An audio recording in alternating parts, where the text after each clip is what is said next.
Կիսուրս ոնց որ բազմասերիանոց դետեկտիվ լինի, անընդհատ նոր բաներ է բացահայտվում մեյդան գալի, բայց երբեք դրա վերջը չի գալի բրծնել։ Ես մերոնց տունը որ հիշում եմ, մենք օրը 3 անգամ էինք հաց ուտում, вообще նորմալ մարդիկ տենց են, բայց ինչ մտա էս տես, սրանք օրը մի անգամ են հաց ուտում, էն էլ չգիտեմ, կա հաց թե չէ։ Մի հատ էլ լեզուն պլստած խոսքի մեջ ասես բա հարսը հոգսա։ Ուզում էի սենց ֆրայտայի ապականեի են ասի լավ է ներվերդ խնայի, հելի գնա դուս մի քիչ ցրվի։ Իմ սիրած տեղն էի գնում, էն էլ կիսուրիս քուրը հելավ դեմս, մի հատ ինչքան մուր ունեի սրան բռնեցի թափեցի գլխին, հետո մտա ֆրայբուրգեր, որը իմ համար դրախտ է։ Ասում են ով ինչ ցանկություն ունի, ես պատին գրում ա կատարվում ա, բալքիմ կատարվի, հա։ Մի կողմի վրա դրած հավաքած փողն էի, ասի ես ինձ լավ չնայեմ ով պետք է նայի։ Ամեն համից հաճույք է ստանում, բա ջոսպերի մեջ եփած մսով բուրգերները։ Հետո հասկացա, որ ես մենակով չեմ կարող այսքանը ուտեմ։ Ինչ ենք ասում են կիսուրեն, ովքեր դեմ են, որ մենք առանձին ապրենք։ Կիսուր մայրիկ ուզես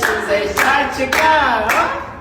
Ֆրայբուրգերը տարբերվում է իր ուֆոներով։ Ուֆոները փակ տեսակի բուրգերներ են։ Ճիշտ է առաքումներ ունեն, բայց ես հետս վերցրեցի գնում եմ մորս տուն, հա։